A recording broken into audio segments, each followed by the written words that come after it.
Welcome to the France 24 Observers. This show is based on our network of observers. They're ordinary people who tell us what's going on where they are and send in photos and videos to document it. We check everything here in Paris and bring the best to you.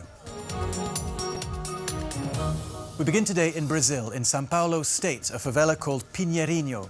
Population until recently around 6,000. People had been squatting for years on a piece of vacant land that belonged to a disgraced real estate developer. They thought it was their home until the police moved in without warning. Our observer Yuri Queiroz, a frequent visitor, was there.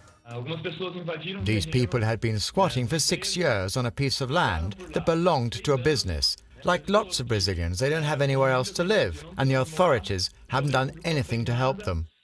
On Sunday, January the 22nd, 2000, police moved in. They wanted to take Pinheirinho land back without even talking to the people living there. There was a lot of shooting, a lot of tear gas. The residents were taken by surprise. In a way, it was better that way. If they'd had any warning, they might have tried to defend themselves. Some of them said they were ready to fight to the death.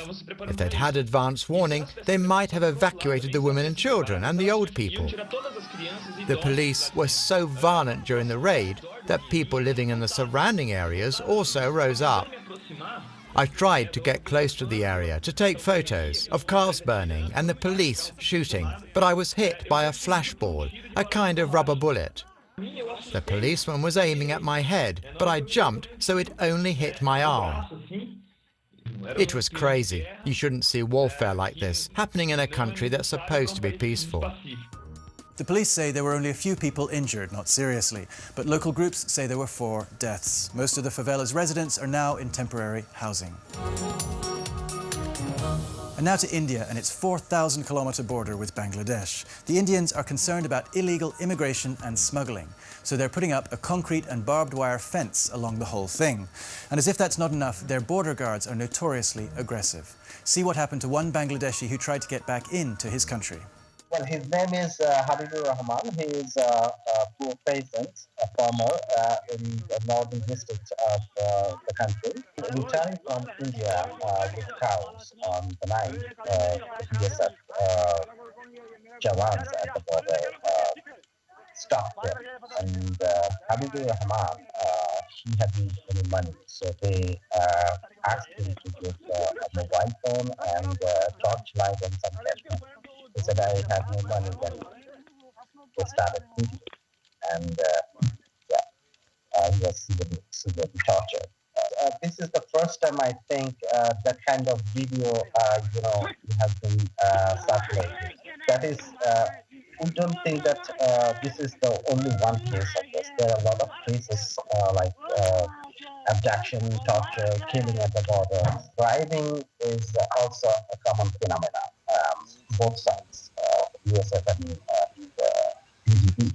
Indian government, they don't take any, kind of action.